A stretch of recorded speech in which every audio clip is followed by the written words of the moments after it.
Enjoy a flexible online education from the comfort and safety of home, plus exclusive benefits like free private tutoring and merit awards for college and more. Enroll at chooseprimavera.com. Traffic? Get your sip on. Detour to McDonald's for a deliciously bold premium roast coffee. Or maybe it's time to sweeten up that mid-afternoon slump with an icy cold sweet tea. Sip up. Or get your favorite soft drink to perk up after a long day at work. Sip yourself to happiness. Right now, get any size premium roast coffee, sweet tea, or soft drink for only $1.29. When you sip a good drink from McDonald's, it's all good. Ba-da-ba-ba-ba. Prices and participation may vary. Cannot be combined with any other offer or combo meal. AM 1060 KDUS Tempe, Phoenix, and KSLX HD2 Scottsdale, Phoenix.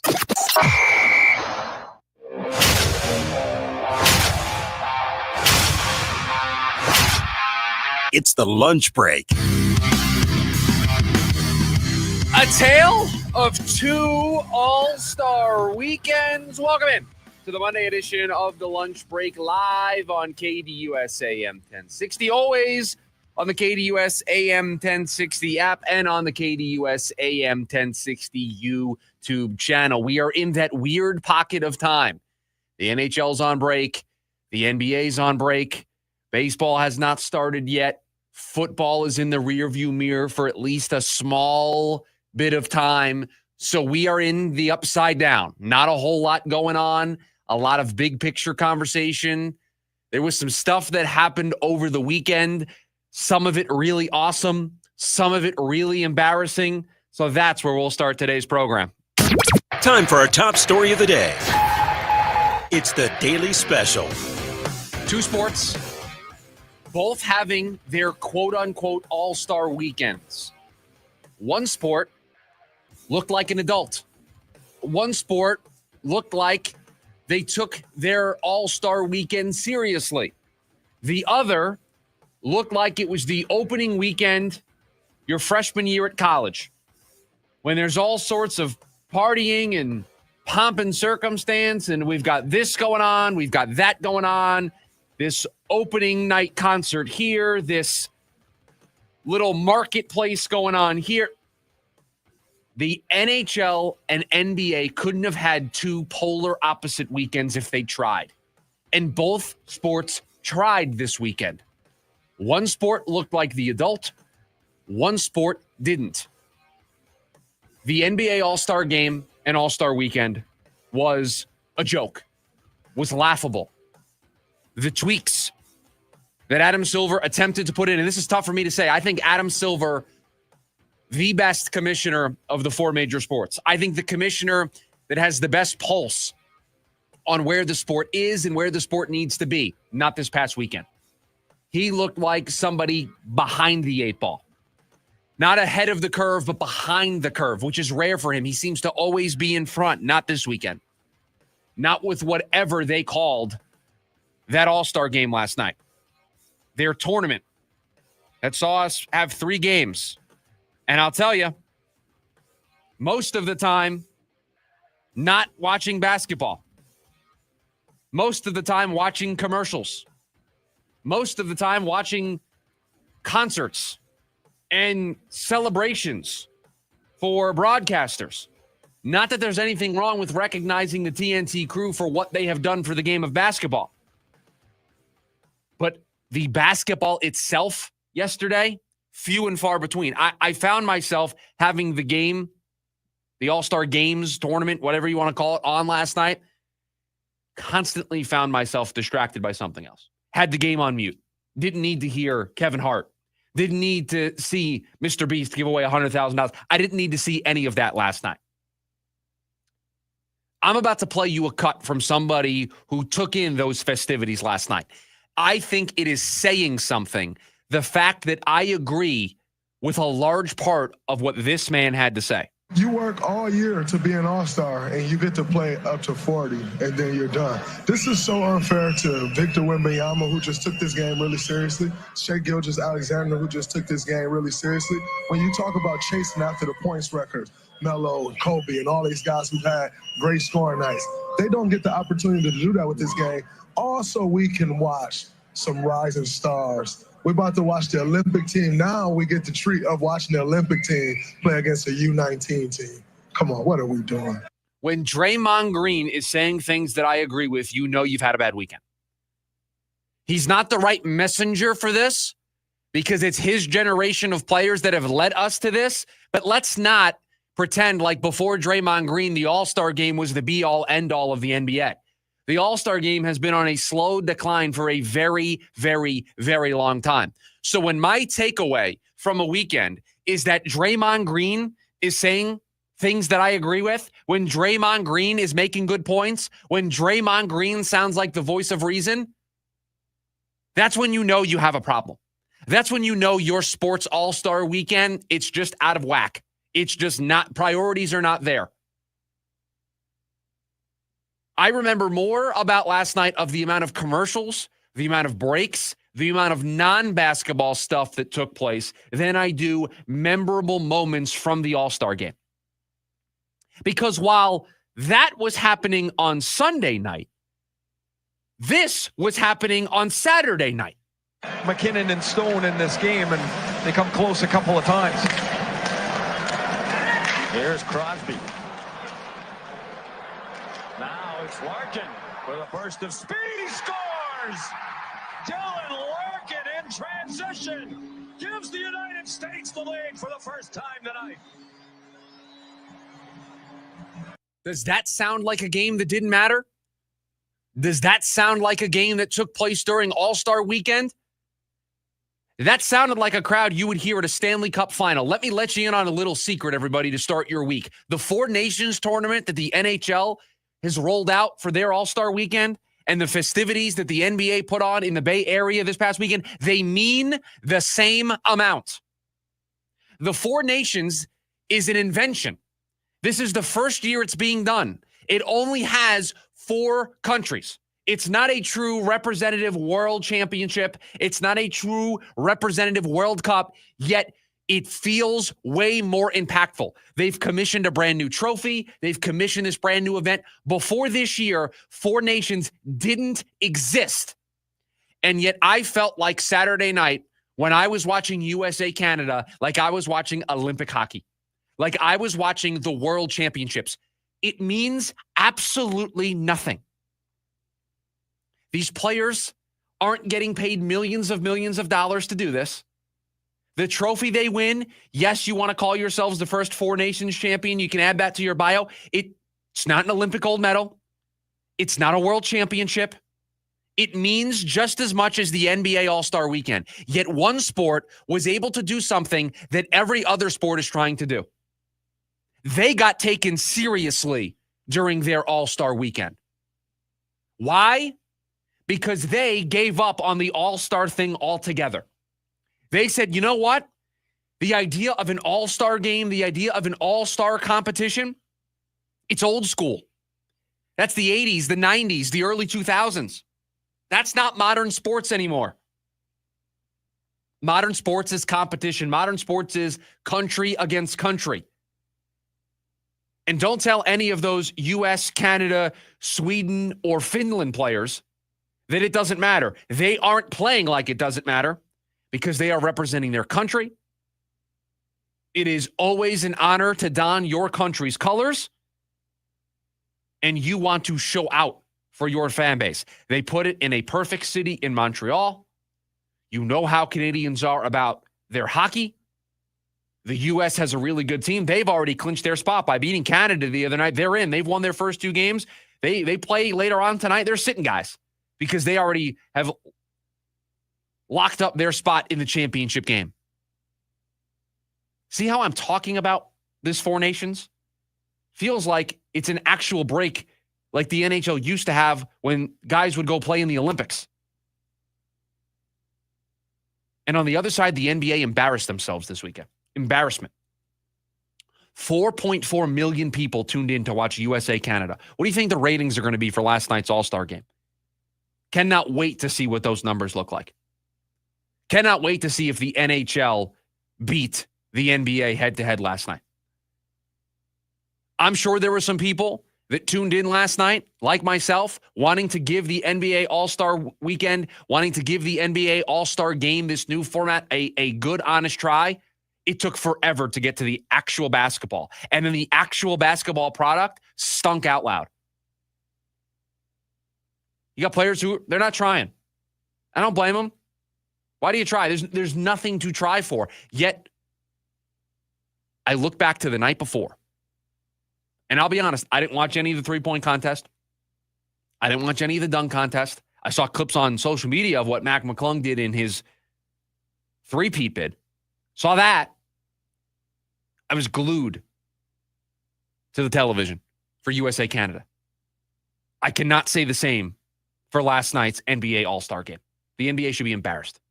Should be ashamed of themselves for thinking that format, with that court, with all of the extra just entertainment, over-the-top nonsense that they threw in our faces. And I'm normally not this guy. I'm not yell at the clouds guy. This is not me. But how did the NBA, how did that rundown for the All-Star Game get out of a pre-production meeting? With all of the noise surrounding the NBA and their All-Star Game in general, how did that get the green light? How did that get approved as what you're going to do? I saw a great tweet. I don't have it here in front of me. I'll try to pull it during the break, and maybe we'll come back with it. Of the actual basketball time compared to the commercial time, it was broken down in a nice little chart. There was no flow. You couldn't get into the basketball because it felt like the basketball was getting in the way of the commercials and all the extra stuff that the NBA wanted to do. The NHL, they just presented their game nice. Let the guys play. Let them represent their countries in some pretty cool uniforms. And they just played hockey. A stark comparison between the two sports this weekend. And I hope that the NFL, I hope that Major League Baseball, I hope that the NBA took notes this weekend of what the NHL did. And MLB kind of already has this with the World Baseball Classic. But they run their World Baseball Classic in spring training before the season begins. I wonder if they consider a pivot to running the World Baseball Classic during the All-Star break. Starting the season a little bit earlier, going to a 2-week All-Star break so that you can play a World Baseball Classic and then end your season basically at the same time. Now, you only do that every 4 years, and so maybe you do something sort of like a WBC in those 3 years in between. But the NHL Four Nations format worked. 4.4 million people tuned in on Saturday. 4.4 million people tuned in to watch that game. Cannot wait to see what the NBA ratings are later on today. Your thoughts, as always, on the NBA All-Star Game, the NHL Four Nations, and this off period that we have over the next couple of days before the Suns get back in action on Thursday. We move closer and closer to NFL free agency right around the corner, and the first spring training action for the Diamondbacks taking place later on this week. But coming up on the other side of the break, if it is going to go south like we kind of think it is, why should James Jones oversee the rebuild? That's next on the lunch break. KDUS, AM 1060. The absolute best interviews and guests. Tune into The Dan Patrick Show, live weekdays from 7 to 10 a.m. on KDUS, AM 1060. Papa Roach. This is my last resort. That's what she said. I don't hate. With Rise Against. Celebrating 25 years. Rise of the Roach Tour. Rockin' Talkin' Stick Resort Amphitheater. March 25th. With special guest, Under Oath. On sale now at LiveNation.com. Don't miss Papa Roach and Rise Against together on one epic night. Part of the America First Credit Union Concert Series. Fisher Tools is your one-stop shop for safety, job site storage, power tools, material handling, hand tools, and things you never knew you needed. If you work in the construction industry or trades, we are your place to shop. Fisher Tools is here to meet the needs of construction pros, facility maintenance, safety, and anyone that wants to have the tools to get the job done right. We carry Milwaukee, DeWalt, Makita, Proto, MSA, Knack, Steel, and so much more. Hi, I'm Diane Fisher. From our humble beginnings in 1964 at the Phoenix Park and Swap to our 4-acre campus, located just south of Tempe Marketplace, south of Rio Salado, between 101 and McClintock. Fisher Tools has been building the valley for over 60 years. Come check us out and browse our huge selection of tools and anything you need to do the job right. We're also online at fishertools.com. KUPD listeners will receive 10% off their order when you mention this ad. Fisher Tools. If we don't have it, we can't sell it. Did you know that Harrah's Auction Casino is your key to nationwide fun? That's right. You'll unlock perks at more than 50 destinations from coast to coast at your local home for Caesars Rewards. Free dining in Atlantic City? Yes. Free slot play in Maricopa? You bet. Free hotel stays in New Orleans? Oh, yeah. What are you waiting for? Harrah's Auction Casino. Play for all. Must be 21 or older to gamble. Know when to stop before you start. Gambling problem? Call 1-800-522-4700 or 1-800-NEXT-STEP. Visit the Caesars Rewards Center for details. Jim Rome here with your Rome Report. Defensive Player of the Year, Patrick Surtain II. You are having yourself a week. How you feeling? Man, I'm feeling good. I'm still trying to catch up. Everything feels like a fog. What went through your mind when you heard your name called? I was feeling pretty good about my chances. Leading up to it, I was feeling pretty confident. Everything was leading towards me winning it, just through the media and through the odds and stuff. I know people look through the odds, so I was looking at it too. But, yeah, and it just feels amazing, man, to win Defensive Player of the Year, such a prestigious award. It's the highest of honors for a defensive player. So I'm very grateful for that for sure. Hey, Patrick, how much better? You're the best in the game right now. How much better can you still get? I feel like, the sky's the limit. I just feel like I haven't even reached my ceiling yet. I feel like I got a lot more left in the tank. So, this is only the beginning of a long journey. Talking to Patrick Surtain II. He is the Defensive Player of the Year. I'm Jim Rome. O'Reilly. You need parts? O'Reilly Auto Parts has parts. Need them fast? We've got fast. No matter what you need, we have thousands of professional parts people doing their part to make sure you have it. Product availability. Just one part that makes O'Reilly stand apart. The professional parts people. O'Reilly Auto Parts. This is a story of the one. As a maintenance specialist for university housing, he knows college students can major in wear and tear. Plus, housing so many students doesn't leave a lot of room to house all the supplies he needs. That's where Grainger comes in. With over 1 million industrial-grade products and fast, dependable delivery, Grainger carries the quality products he needs so he doesn't have to. From a new door hinge to a whole new faucet. Call, click Grainger.com, or just stop by. Grainger, for the ones who get it done. James Out West brings NFL, NBA, MLB, and local sports talk to you Monday night starting at 7 on KDUS AM 1060 and the KDUS 1060 app.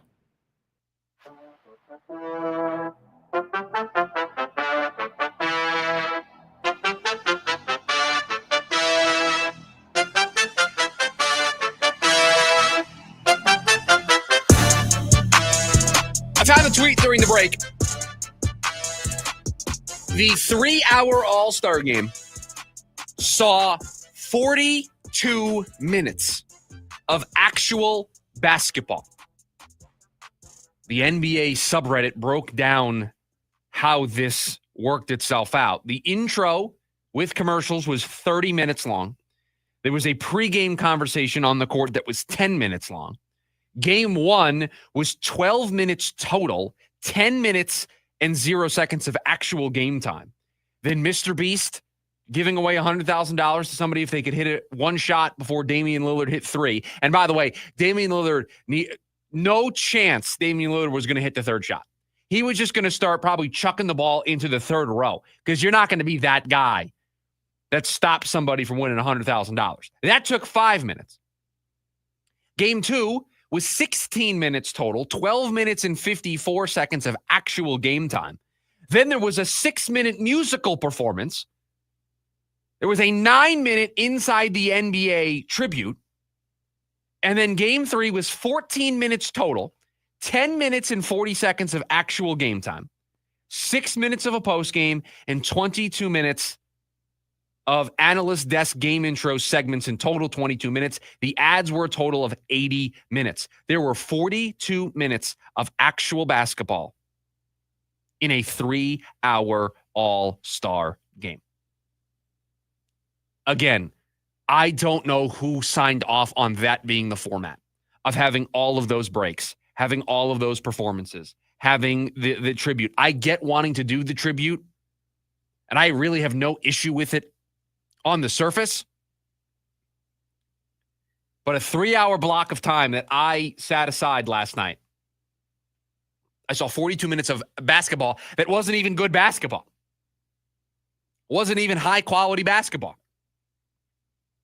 So hopefully there's some debrief meetings going around the NBA offices today or the rest of this week after what we saw last weekend.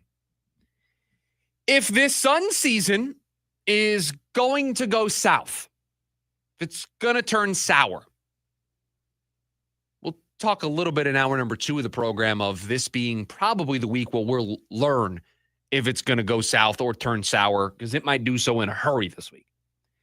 If it is, then it means this summer will be one of the most important in Phoenix Suns history, because it will mean the breakup between the Phoenix Suns and Kevin Durant.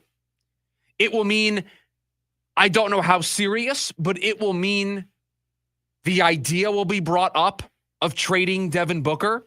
There will be huge, massive, franchise-altering ramifications to the decisions that get made this summer for the Phoenix Suns.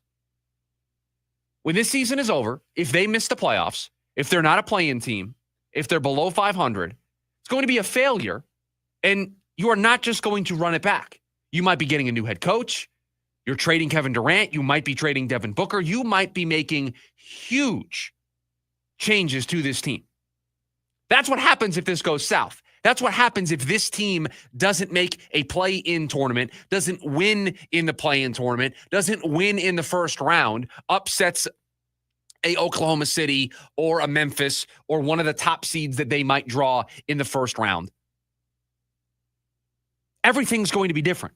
The 2025-26 Phoenix Suns are going to be so different from the roster that we see right now if things progress the way they have been progressing so far this season.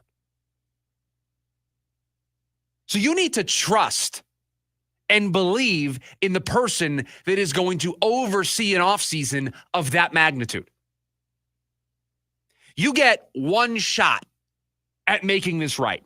You get one chance to set yourself up well for the future. You can only trade a player of Kevin Durant's stature one time. You don't get a mulligan. You don't get a redo. If you are going to rip this Band-Aid clean off this summer and you are going to trade Kevin Durant, it has to be the perfect return. It has to be the right amount of draft picks.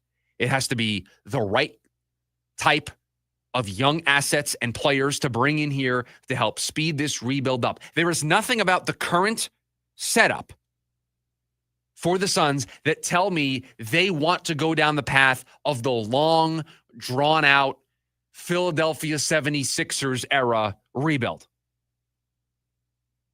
Nothing of what we've seen so far from Matt Ishbia tells me there's an appetite for that. They might not have a choice to change things, but I don't think there's an appetite for the full-blown teardown.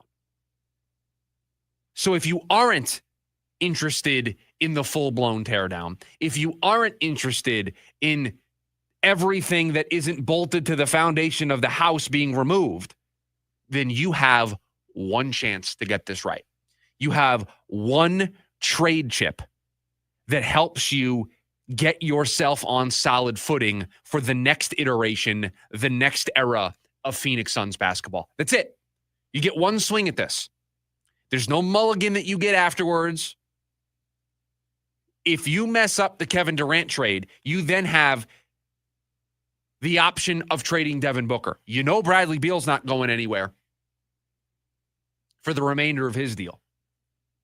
And if I think there's going to be resistance like I do to the idea of trading Devin Booker, and it's really going to be Kevin Durant out the door, one chance, one shot, one opportunity. What's that Eminem song? You have one chance to get this right. One chance to get the haul back that maybe only 2 or 3 years down the road, you are back in the mix for a top 6 spot in the Western Conference. So with that being said, why should James Jones be entrusted to make those decisions? Why should it be James Jones that gets to take a swing at trading Kevin Durant when it is his original decision-making that sees the Phoenix Suns in their current situation? James Jones oversaw Kevin Durant coming here. He oversaw Bradley Beal getting traded for. He oversaw, more importantly, if you want to play devil's advocate and if you want to be James Jones's surrogate here and speak for him and you want to say, listen, a Kevin Durant trade, a Bradley Beal trade, those are high-level, ownership-level decisions. Kevin Durant was traded for on Matt Ishbia's first day on the job. That comes from way above James Jones's status in the front office or his pay grade. Bradley Beal, that is a decision that emanates from the top. Fine. This past offseason, is Tyus Jones a decision that James Jones has his hand in? I would say yes.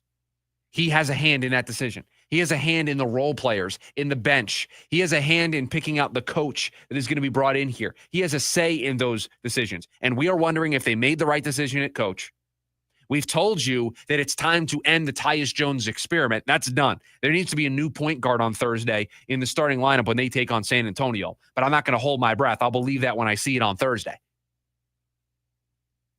I can't view what is going to be one of the more consequential and important off seasons in Phoenix Suns history and say that I'm excited to see that chapter through when the same people that oversaw the decisions that have led us into this pit are going to be the same people that are overseeing the way out of this pit.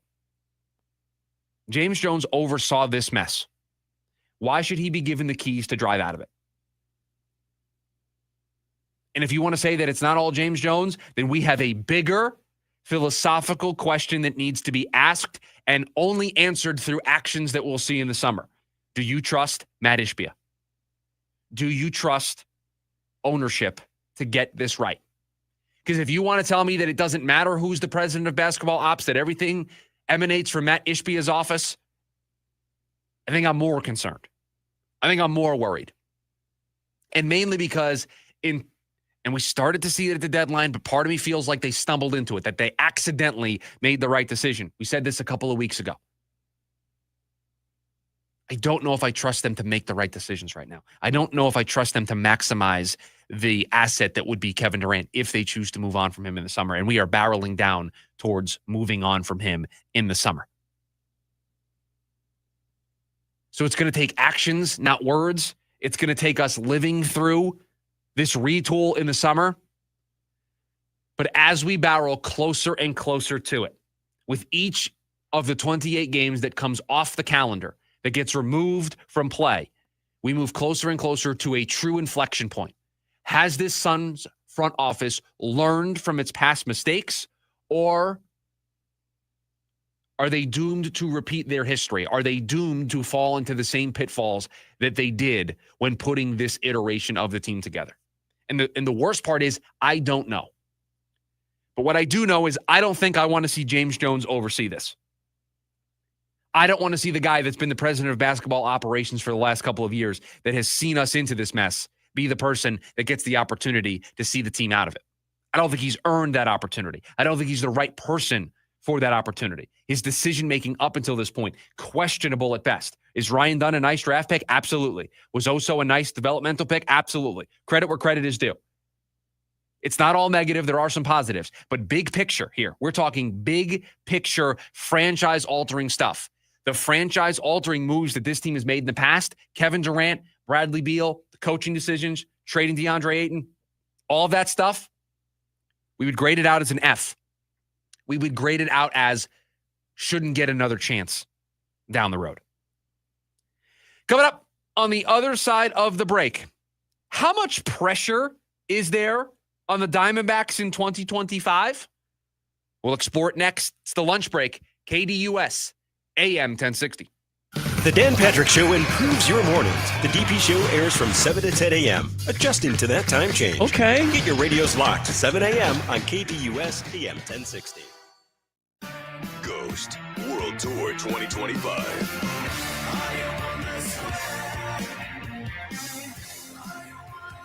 Ghost, theatrical, heavy metal, arena rock. August 11th, Footprint Center. Tickets on sale now at livenation.com. Don't miss Ghost. Springtime savings are going on now at Mark Mazda in Scottsdale. If you've been holding off on a new car, listen up. You can lease a brand new 2025 Mazda CX-30 for just $242 a month plus tax for 36 months with just $3241 down. That's right, a brand new Mazda for under $250 a month. Looking to purchase instead? Right now, receive 2.9 APR for 72 months on the 2025 Mazda CX-70 and CX-90. The name to remember? Mark Mazda. Mark Mazda. On approved credits plus 998.c. I'm Dawn. This is my husband, Steve, and we're the Jacksons. We've had 4 Fulton homes over a course of 20 years. During the building process is what always impresses me is the fact that the communication lines stay very open. And everything was well organized. We had checklists. This is going to happen at this time. Expect this at this time. And it all worked exactly as they told us to anticipate. The walkthroughs were almost kind of anticlimactic because the construction supervisors were so much in touch with me that we'd already discussed everything. One of the things we really like about the Fulton Homes communities is they strive to make them a community, not just a place that you live. You become friends with people in your neighborhood. When we walk in a Fulton home model, it always feels like home. Fulton Homes. You're proud to own, we're proud to build. I was in a wreck. I need a check. I was in a wreck. I need a check. I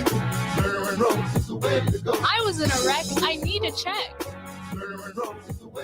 I'm Kevin Rowe from Lerner Rowe, and we've been serving Arizonans for 20 years. Make the best choice after an accident. Call 977-1900. That's 977-1900. Lerner Rowe is the way to go. Call 977-1900. 977-1900. Right now, somewhere in Arizona, somebody just paid way too much for a new AC unit. Don't let that be you. For the month of February, Precision Air and Plumbing will beat any apples-to-apples conventional quote from any licensed contractor, and we'll give you the #1 ranked installation in the state. Present us with any quote from 2025, and we'll beat it. But act fast. This deal won't last forever. Call us today at 602-FIX-MY-AC. The precision decision with Precision Air.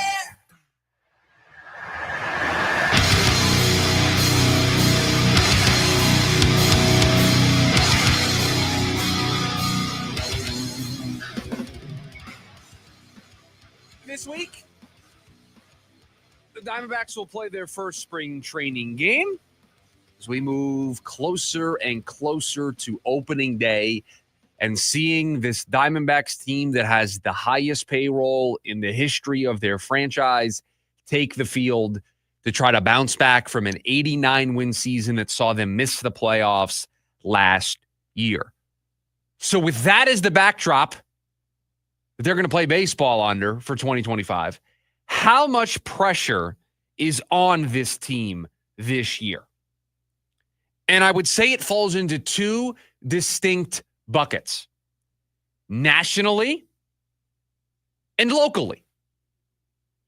Nationally, there's 0 pressure on the Arizona Diamondbacks. None. None whatsoever. Why? Because the Diamondbacks are the supporting actor. Now, they have a couple of supporting actors that they're going to share this role with. They're going to share it with the San Francisco Giants. They're going to share it with the San Diego Padres. Those 3 teams are the supporting actors that is going to be the movie of the 2025 Los Angeles Dodgers. The Dodgers are going to be the talk of baseball all year long. More so than the Yankees, who just went to the World Series. More so than the Mets, who just signed Juan Soto to the biggest contract in baseball history at $765 million. Bigger than the Phillies, bigger than... The Los Angeles Dodgers will be the focal point of the entire baseball campaign. I've said to you here on this show, and I don't say it with glee, I just look at this team on paper. I'm a baseball fan. I'm a baseball nerd. I just pore over these things regularly. I legitimately think this team has a chance to take down the 2001 Mariners record when they went 116-46. If the Dodgers stay healthy and they have the rotation that we think they're supposed to have, then I think 117 wins could be in play. So nationally, the Diamondbacks are a supporting actor. They are not a team that anybody is going to be paying attention to this offseason or this season. Nobody's paying attention to that. You want to know why I know that? Jason Stark of The Athletic put out a story today. And that story was who is under the most pressure in Major League Baseball this year. Players under the most pressure, managers under the most pressure, teams under the most pressure, which core of players is under the most pressure. He put together this poll. And the way this poll works is he talked to 32 baseball executives, former executives, coaches, and scouts. It's the annual spring training preview survey that he gives out. So, the title of the story, which MLB front offices, managers, and teams are under the most pressure? Mark Shapiro, Ross Atkins, John Schneider, the Blue Jays, top of the list at 22 votes. Jed Hoyer, Craig Counsell, the Cubs, 12 votes. Bryce Harper, Trey Turner, the Phillies core, 7 votes. Jerry Dipoto, the Mariners, also got 7 votes. Teams, front office, managers under the most pressure. Here are all of the teams that at least got votes. Blue Jays, Cubs, Mariners, Padres, Angels, Phillies, Yankees, Red Sox, Cardinals, Astros, Twins, Pirates, Rockies. No Diamondbacks on that list. Managers who were mentioned. Torey Lovello not on that list. The Diamondbacks were mentioned and didn't get 1 vote in this context. Roster core groups under pressure. They got 1 vote. That's it. Nationally, this team is under 0 pressure. Everyone is going to be focused on the Dodgers. And if the Dodgers run the table and they're awesome from wire to wire and they are the historic team that I think they could potentially be, then they're going to be the story. Nobody is going to say, man, the Diamondbacks should have given the Dodgers a better run. The Padres should have given the Dodgers a better run. The Giants should have done more to give the Dodgers a better run. The Dodgers are spending more money than anybody else in the sport. That's going to be the story nationally. That's going to be the conversation on MLB Network. That's going to be the conversation on Mad Dog Radio on Sirius XM. That's the story frontline page on ESPN.com. That's going to be the focus. The Dodgers, how good they are, that money. If the Dodgers don't do well, nationally it's going to be they spent all that money, look where it got them. The focus isn't going to be D-backs, Padres, Giants. Everything nationally is going to be filtered through the lens of the lead actor, which is the Los Angeles Dodgers in 2025. Locally, however, everything is on the line for this team. Everything. You went to the World Series 2 years ago. You missed the playoffs altogether last year. You won 89 games, so your floor is a pretty good baseball team. You added Corbin Burns in the offseason to your rotation. But to me, there is one very important thing that applies the pressure locally for the Diamondbacks in 2025. The highest payroll in Diamondbacks history.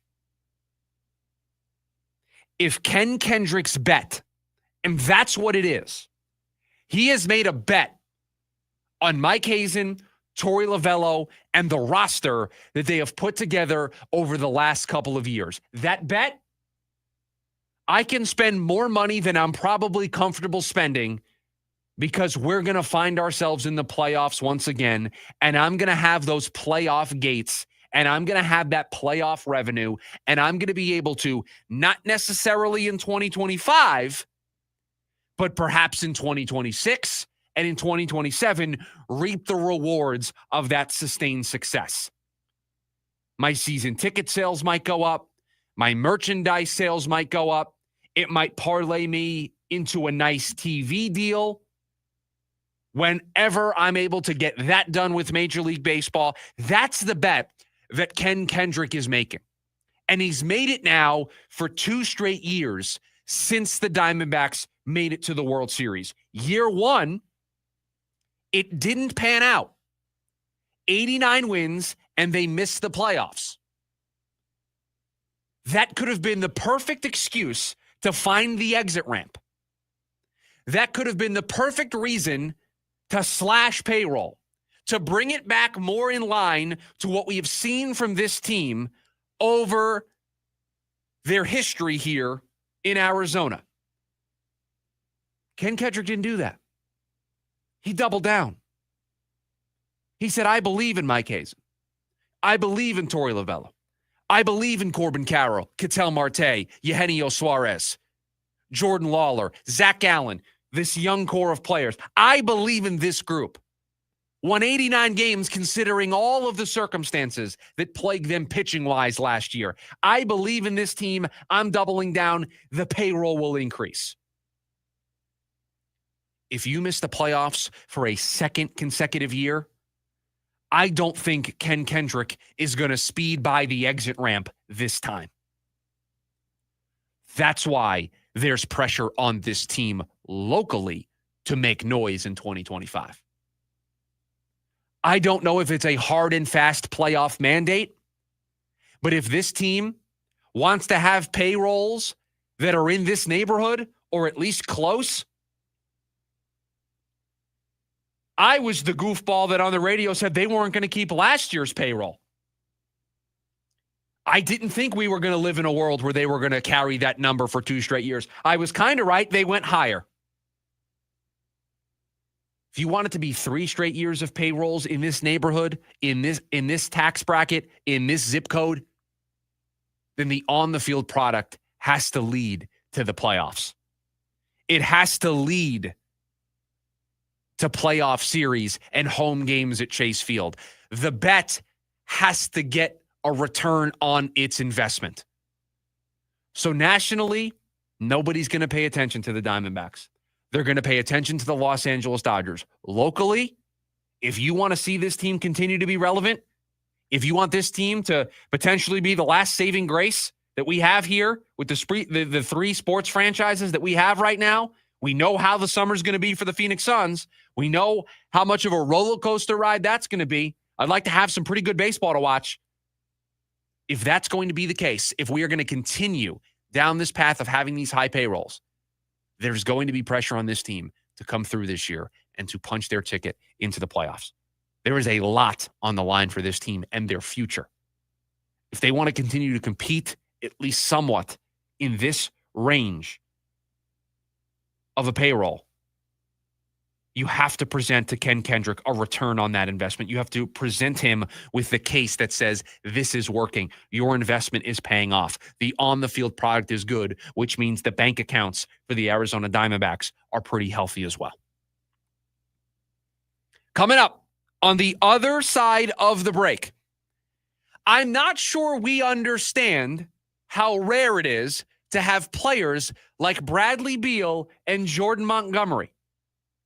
You're probably very confused right now. I'll explain what I mean next. It's the lunch break. KDUS, AM 1060.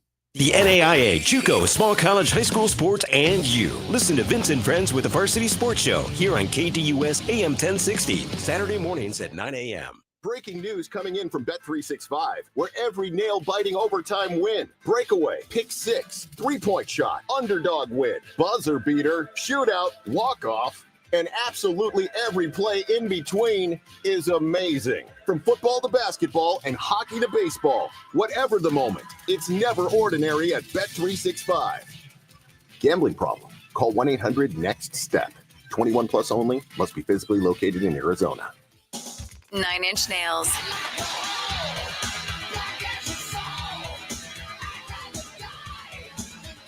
Live at Footprint Center, September 16th. Get tickets now at NIN.com. Nine Inch Nails, live in Phoenix. Peel It Back World Tour 2025.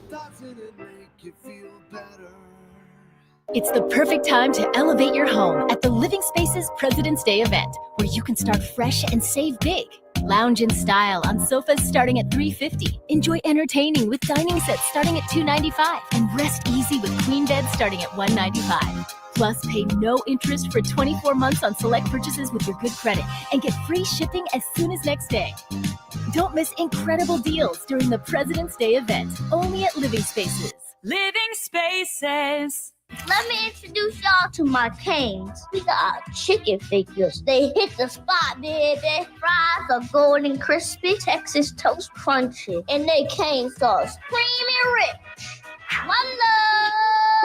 I'm John Morgan of Morgan & Morgan. If you've been injured in a car accident, call America's largest injury law firm. For over 35 years, my mission has been to deliver more for our clients, to deliver more for you. Injured? Visit forthepeople.com for an office near you.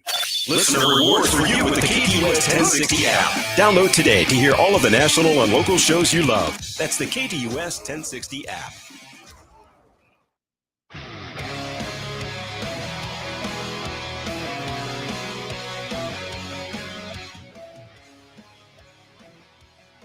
Make sure you download the KDUS AM 1060 app. That's your way to stay in lockstep with us here.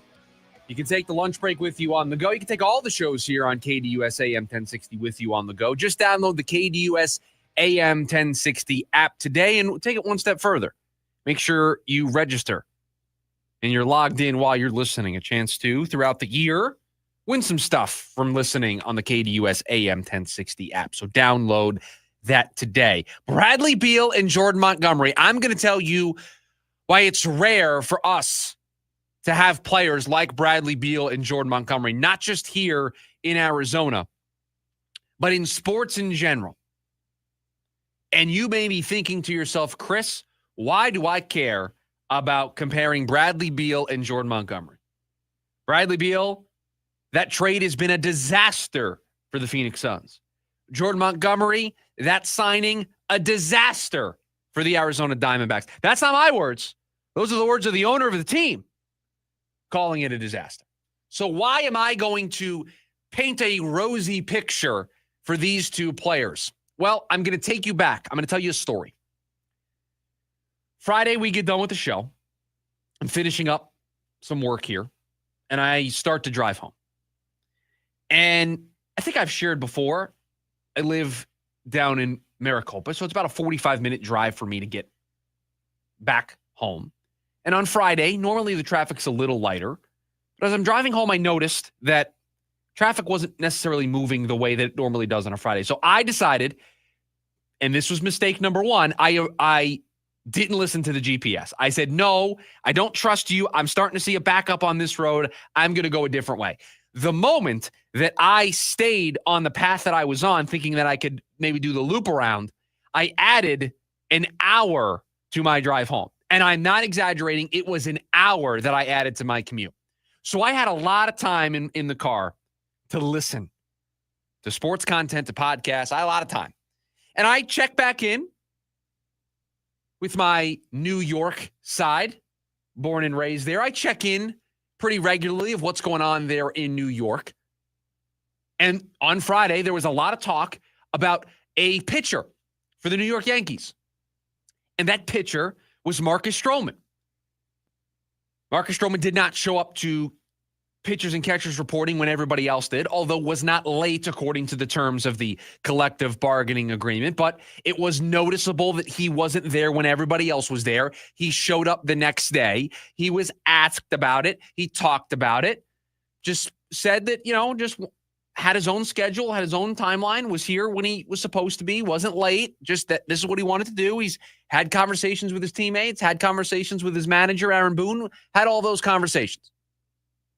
And he was asked, like, hey, you're probably the sixth man right now in the rotation, and it doesn't look like the Yankees are going to a six-man rotation. Are you going to be okay with going to the bullpen and being a long man? And over and over and over again, Marcus Stroman just kept repeating three words: I'm a starter, I'm a starter, I'm a starter, over and over and over again. Not really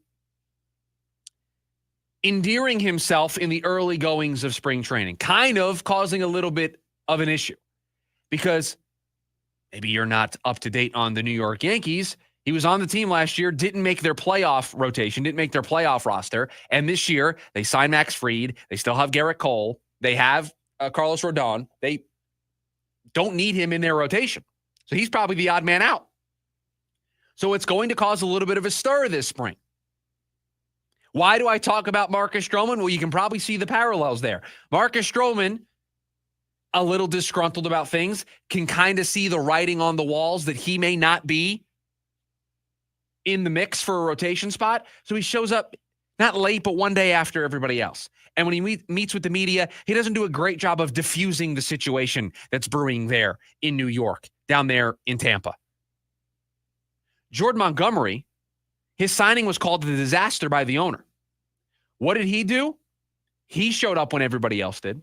He showed up slimmer and in shape and looked like he had taken the offseason seriously. He knows that his fate with this team is up in the air. He knows, based on the way last year ended and he was removed from the rotation, that he's not guaranteed a spot in the rotation.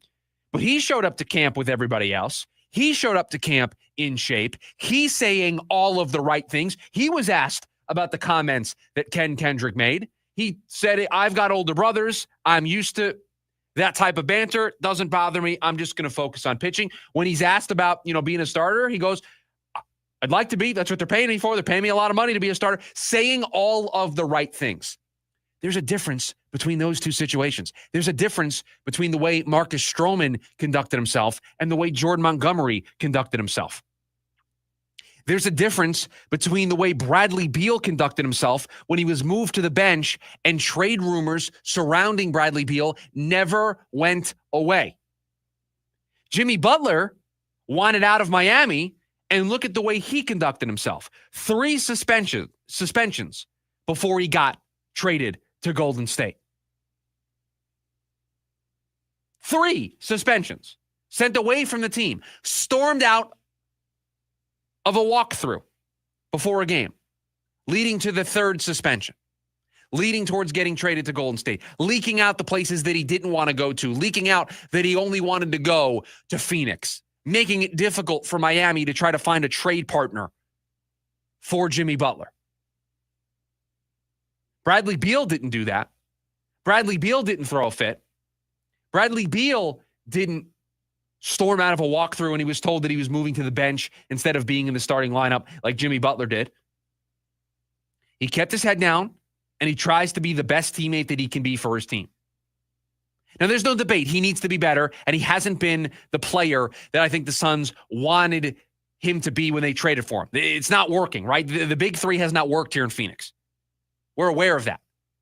But Bradley Beal, this entire time, has done everything that has been asked of him. Is he upset about moving to the bench? Absolutely. We played you those comments the day after. And I said, I understand his frustration. Hopefully it doesn't linger into something else. And it hasn't. That is a credit to Bradley Beal. 2 players, both in the news with trade rumors surrounding them. Jimmy Butler wanting out, Bradley Beal not wanting to go anywhere, but his team kind of trying to force him out, trying to push him out the door. And yet Bradley Beal could have acted the way Jimmy Butler acted. Would have, in my opinion, had every right to make life difficult for the Phoenix Suns. But he didn't. He showed up and he played basketball. And he showed up and he didn't make the problem bigger than it already was surrounding the Phoenix Suns. He diffused the situation because he played basketball. He tried to be the best teammate that he could be. He didn't storm out when Coach Budenholzer told him that he was being moved to the bench, when his name was floating around in trade talks. He didn't make life difficult for those in charge. He probably didn't like hearing his name in trade talks, but he didn't run to the media and say something that we could read between the lines about. He didn't say something that was a thinly veiled shot at ownership or the front office. No. He just focused on being the best teammate he could be and try to help this team turn things around. Now, he probably did that because he knew he had a no trade clause in his back pocket and he wasn't going anywhere, but he still didn't and hasn't caused any major issues. You can't say the same about Jimmy Butler in Miami.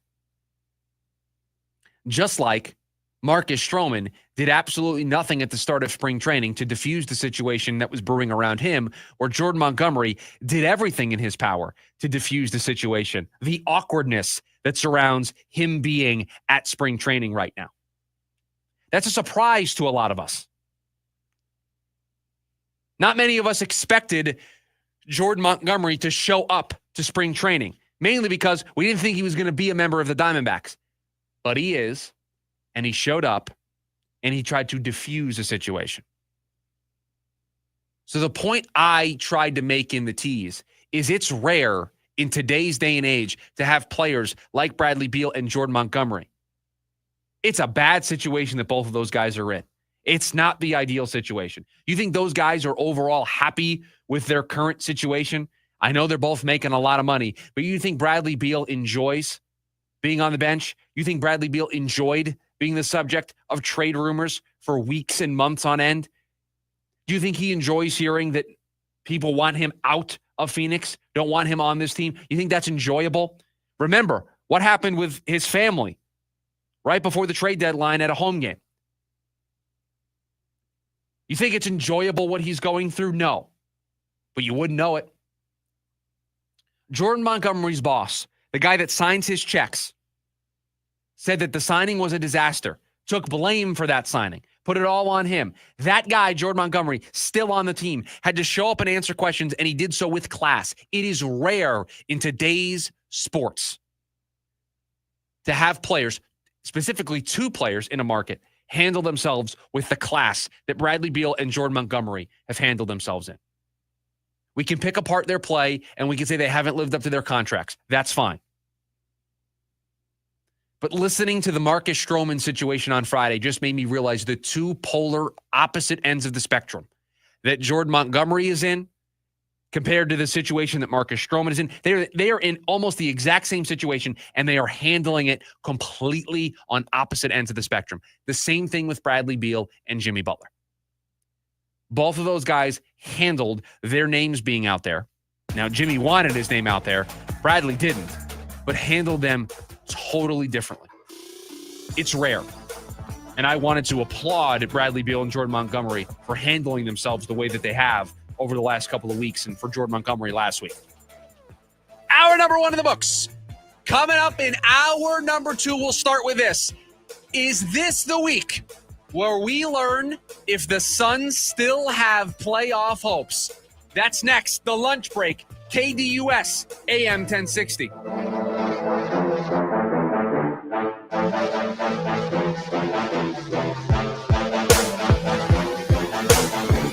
AM 1060 KDUS Tempe Phoenix and KSLX HD2 Scottsdale Phoenix.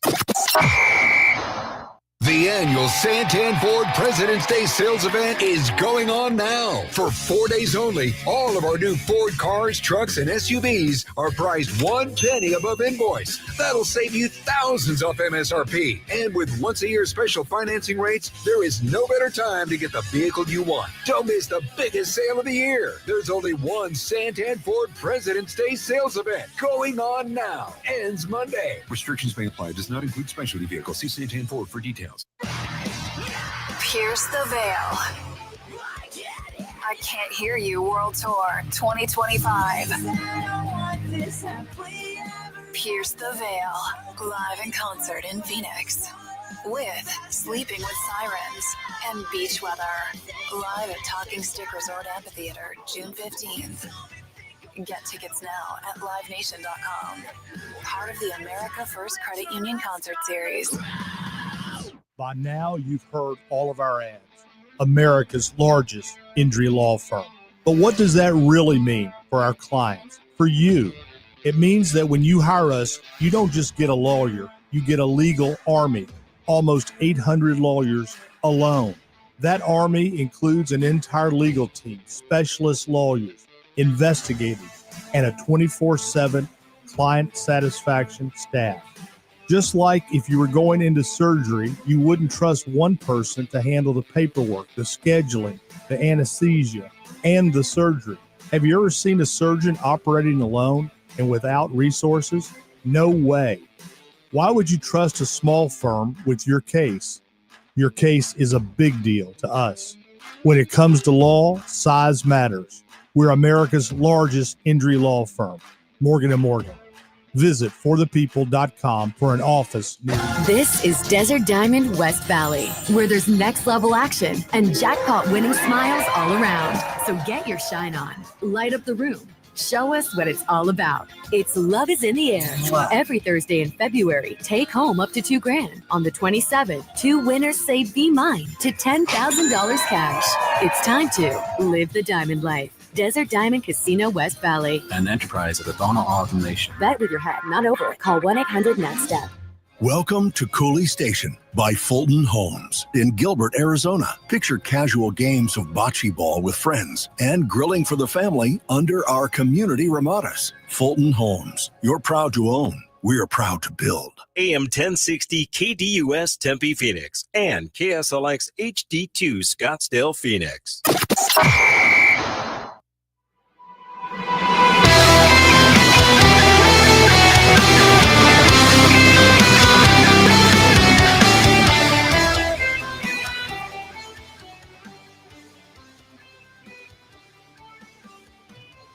Welcome back in. Hour number 2 of the lunch break. Appreciate you joining us. President's Day edition. Traffic was very nice driving in this morning. Nobody on the roads. Felt like I was driving. Part of me woke up this morning and thought it was Sunday because that's how empty the roads were when I was driving in this morning. So if you're out and about, you're getting some stuff done here on the holiday. Appreciate you joining us on this edition of the lunch break. The Suns will take a couple more days off before they'll be back in action on Thursday. We'll take on the San Antonio Spurs in San Antonio in what will be, I think, and what we are going to call here today, the most important week of the season for the Phoenix Suns. I think this week is the make it or break it week for this team and their playoff hopes. You know the drill by now, but I'll give you an update just in case. 11th right now in the Western Conference, a game and a half back of Sacramento and Golden State, who hold on to the 9 and 10 spots respectfully. 28 games to go. The hardest schedule in the NBA. The Suns will be looking to snap a 3-game losing streak when they take on San Antonio on Thursday. Winners of 3 of their last 10. Just a lot of bad right now. None of that I just gave you was good. Game and a half out of the play-in tournament. 2 games below 500. Hardest schedule remaining in the NBA.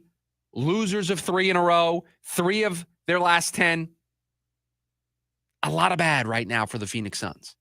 And that's why this week is so important. Because they will start with San Antonio, who they are 2 games better than in the standings. And I know San Antonio just added De'Aaron Fox. They are a different team than the team that they were before they got De'Aaron Fox. He's a difference maker. Him and Wemby is a dynamic duo, to use the phrase we always talk about here on this show. They're different.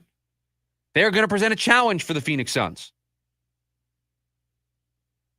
But record-wise, the Suns better than the San Antonio Spurs. Saturday, they'll be in Chicago to take on the 22-33 Chicago Bulls. Now, the Bulls are in a playoff spot because the Eastern Conference is potentially the worst conference in all of sports.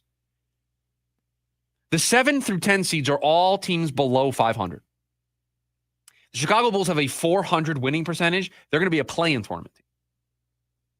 That's the team you're going to play on Saturday. And then on Sunday, you're going to take the short flight up to Toronto to take on the 17-38 Toronto Raptors. 3 teams, 3 games, 3 opponents that you are better than record-wise. We did the thing on Friday's show. We told you how brutal the season is going to get for the Phoenix Suns in the second half. We told you the stretch from March 21st through the end of the season is potentially the hardest stretch in the NBA. I'll remind you, if you're unfamiliar, this is March 21st through the end of the season. So we're about a month away from this stretch starting.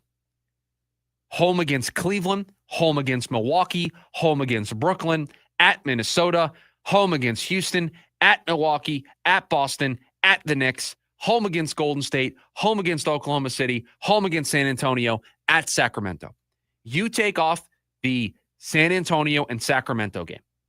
March 21st through April 8th, Cleveland, Milwaukee, Boston, Minnesota, Houston, Milwaukee, Boston, New York, Golden State, Oklahoma City. There is not a single respite. There is not a single break. There is not a single soft spot in that stretch. We told you the math on Friday. This team, 41-41, should do it.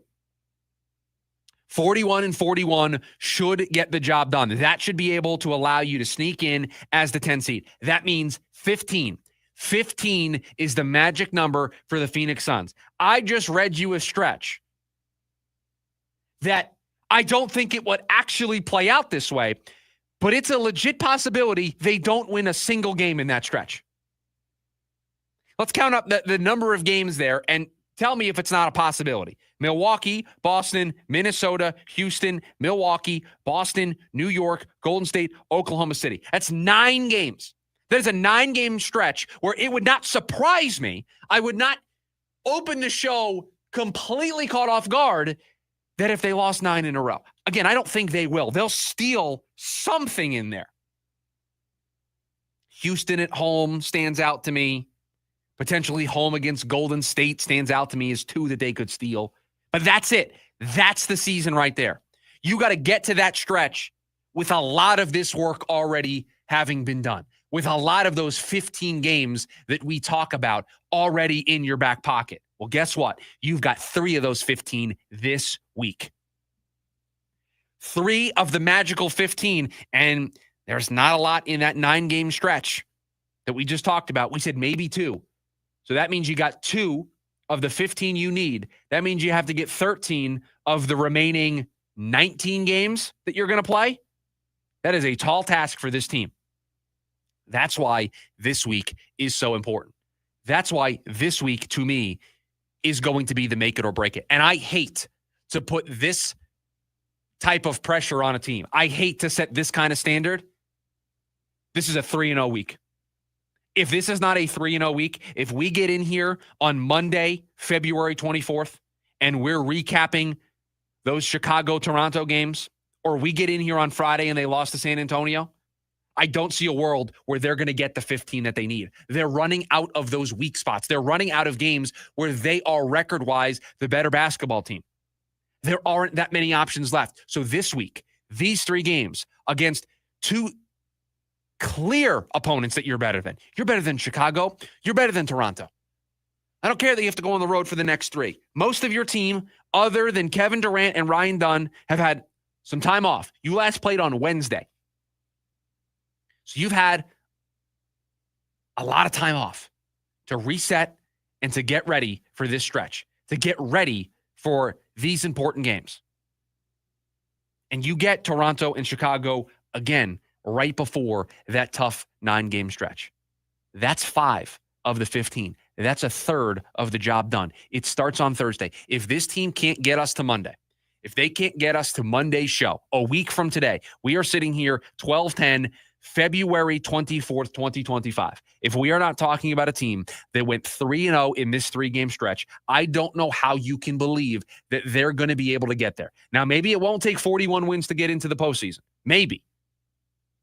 But you certainly aren't going to think it's likely that a below 500 basketball team is going to make the playoffs, because it would require Sacramento and Golden State to also hit the skids, to also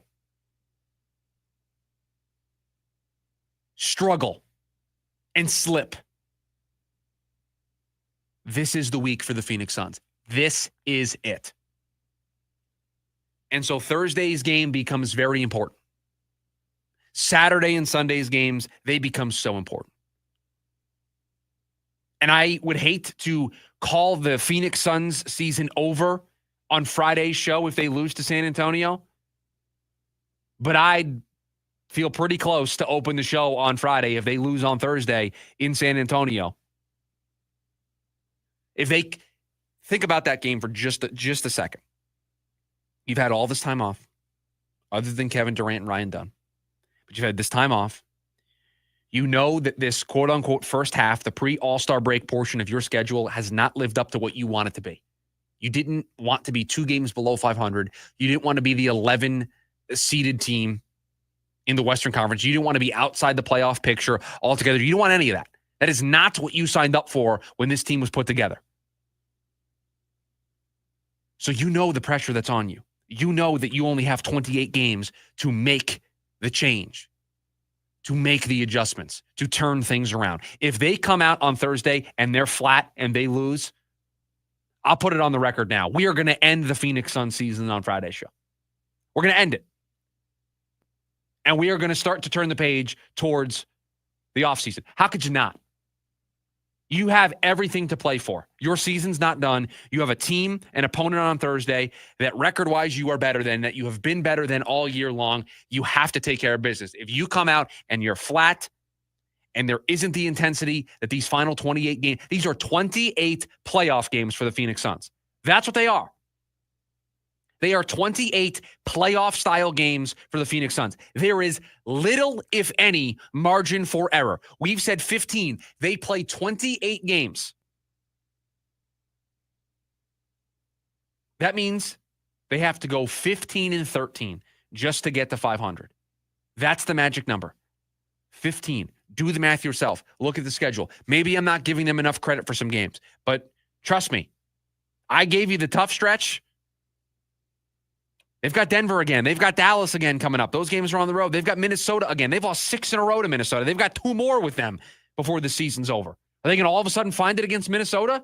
If they do, great. That's one of the ones you got to steal to get to 15. But it all starts on Thursday. So we are setting the groundwork now. We are setting the table now. 28 playoff-style games the rest of the way. That is what the Phoenix Suns have. And if they don't start with a 3-0 stretch, if they don't start with this team on Monday being 29-28 and being 1 game above 500, then I don't know if it's worth it to play this game every day. I don't know if it's worth it to play the win-loss game and see, oh, they can pick up a game here. But if you lose to Chicago or Toronto, how am I supposed to pick you to go into Denver and beat Denver? Or beat the Clippers at home? Your season is on the line. Your chance at this not being potentially one of the worst seasons in Suns history, considering the expectations. Your chance to make sure that doesn't happen is right in front of you with these 28 games. 28 games to make sure that doesn't happen. It starts on Thursday, and it must, absolutely must, start with a 3-0 week. 480-864-1060 is the phone number if you want to hop into the show here in hour number 2. Your calls always welcome here on the lunch break. But coming up on the other side, we know they need a running mate. And you know what? There's actually a lot of options. That's next, the lunch break, KDUS AM 1060. Have you downloaded the KDUS 1060 app yet? Download today and get all of your favorite local and national shows right on your phone. Let me ask you a question. What's worse? A lawyer throwing on a leather jacket to try to convince people that he rides, or a lawyer standing up saying he fights for the motorcycle community when he's never gone to court for them once? Hi, I'm Mark Breyer. And I'm Alexis Breyer. We're the husband and wife law team. And everybody in the motorcycle community knows the husband and wife law team for decades has been promoting motorcycle safety. And we show up in court to fight for you. Call the husband and wife law team first. What's better than a credit card with low interest? How about one with no interest? For a limited time, when you open the new America First Visa credit card, you'll enjoy 0% APR for the first 6 months. Transfer your balances from higher rate cards to your new America First card to consolidate debt and potentially save yourself a lot of money. That's 0 interest for 6 months. Interested?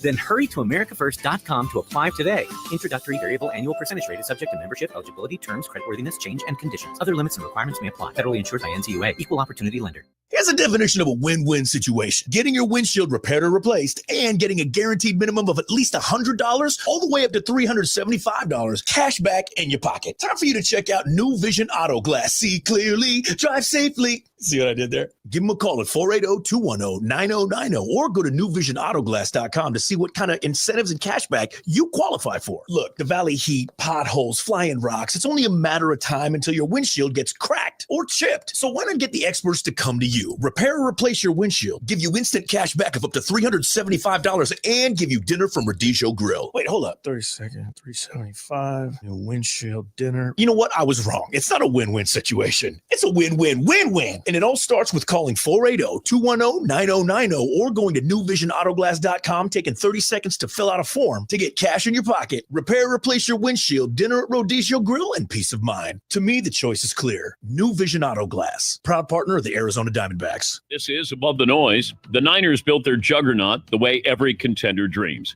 stacking elite talent at every position while paying pennies for a franchise quarterback. Brock Purdy's rookie contract was a cheat code, allowing the Niners to hand out big deals to Nick Bosa, Deebo Samuel, Trent Williams, and Fred Warner. It was a masterclass in roster construction, but the bill always comes due. And now the financial squeeze has arrived. The Niners are staring down a brutal salary cap situation, and tough decisions have begun. Reports indicate Deebo Samuel could be the first casualty, a painful reality for a team that relied on his versatility and toughness. Moving on from a core playmaker is never easy, but San Francisco is still a contender. The days of affording everybody are gone. Purdy's next contract looms, and the front office must navigate a new financial reality. The Niners played the system beautifully, but now they must find a way to sustain greatness without it. I'm Dan Patrick, and this is Above the Noise. A great lawn is like a great sports team. It takes expertise and a little extra care to stand out, and that's where True Green comes in. Here's the best part. It's more affordable than you think. They'll even match any competitor's price. Plus, True Green backs it all up with a satisfaction guarantee. Not happy? They will come back between visits to make it right. So don't wait. Head to truegreen.com today and let the pros do the work while you sit back and enjoy the results. Exclusions apply. See truegreen.com for details. Hey, are you a whiskey lover? If so, you have to try the new Keeper's Heart whiskey. Keeper's Heart is one of the first to blend Irish and American whiskey, and it's really good. So good, in fact, Keeper's Heart has been recognized as one of the world's best whiskeys for the way it brings together the boldness of American whiskey with the smoothness of Irish whiskey. It's the perfect matchup. Keeper's Heart is a legend in the making. Trust us, you gotta try it. Drink responsibly. Your morning drive just got a little better. The Dan Patrick Show is live weekday morning starting at 6 exclusively on KDUS AM 1060.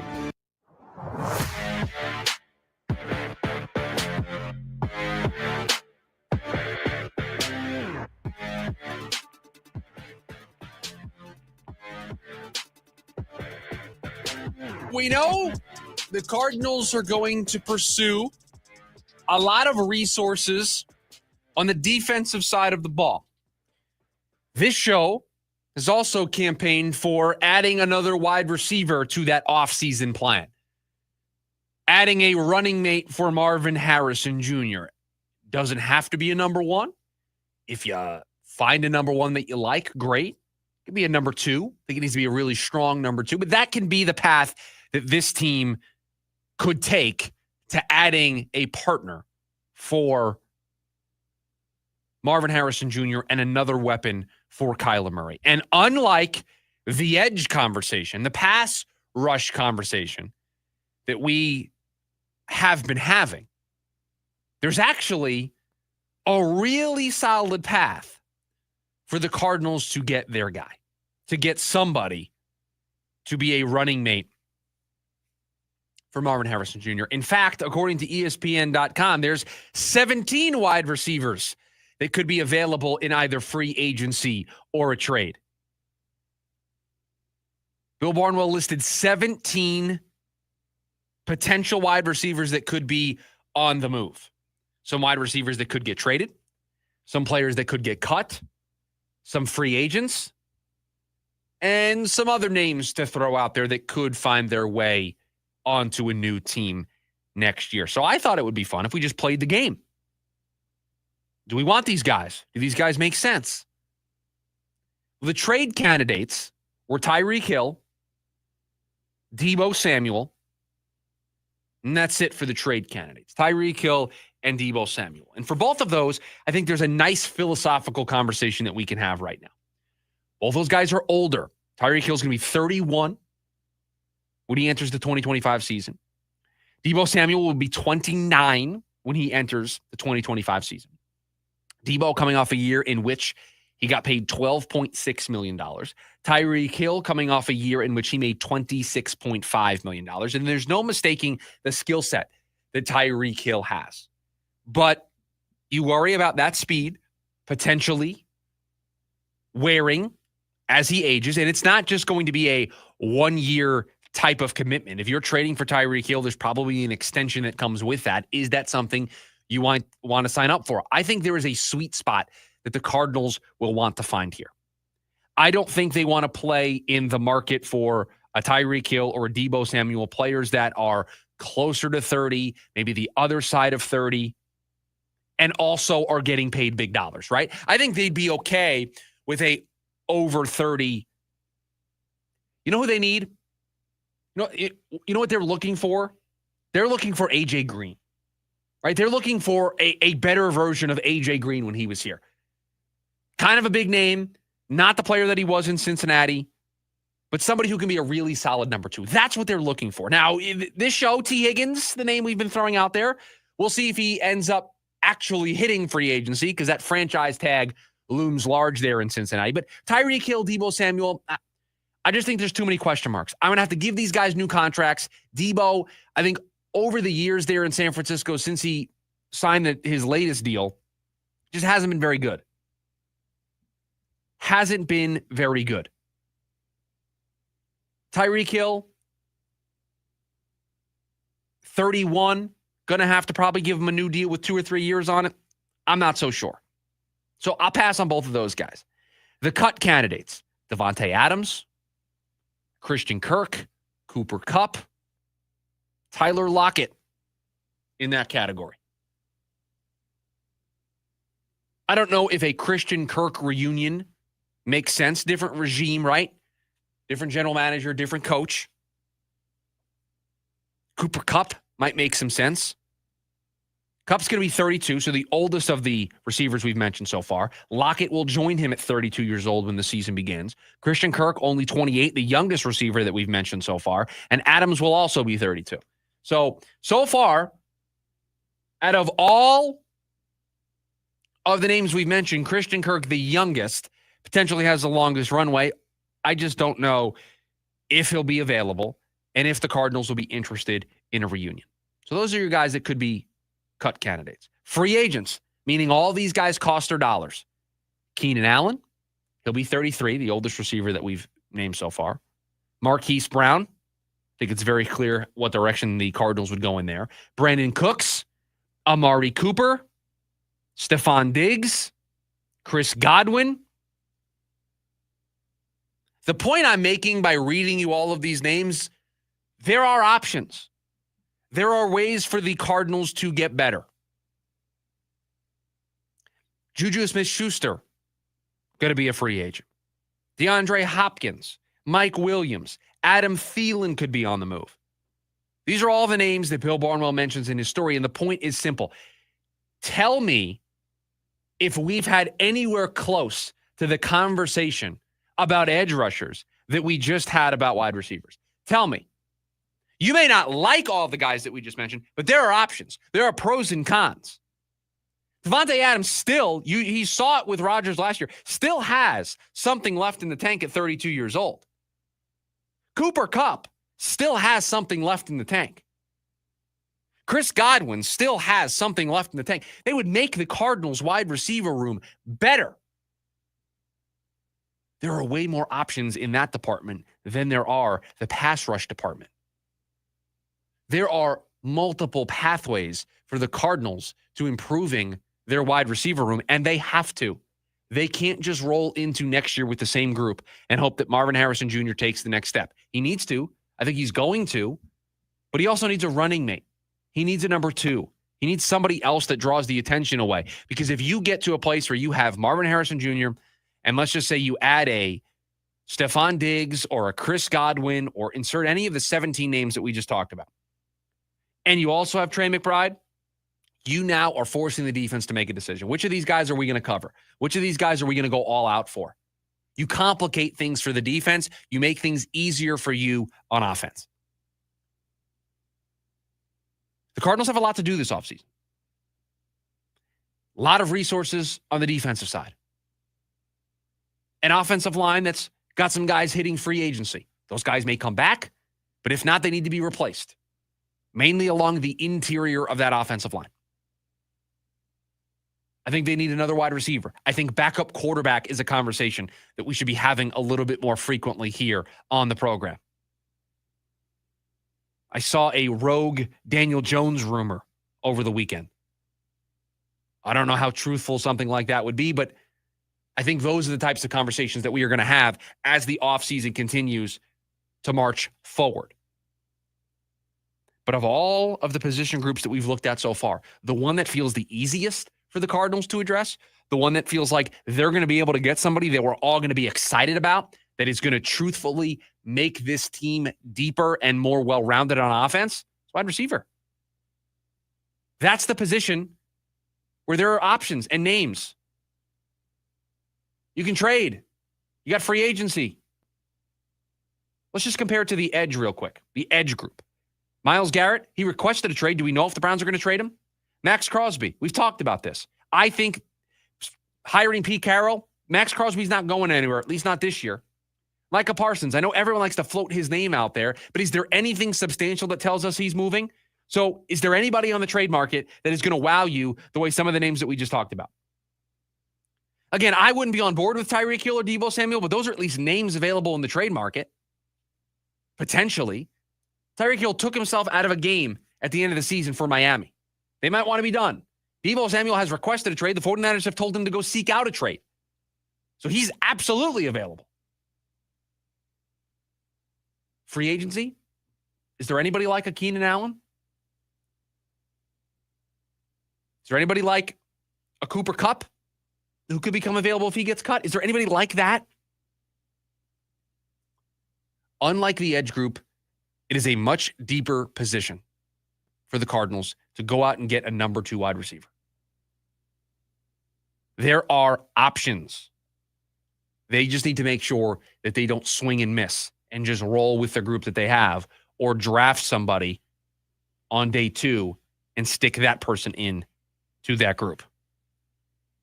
Coming up on the other side of the break, there were no hard feelings this past weekend. And in all honesty, there wasn't a whole lot of drama either.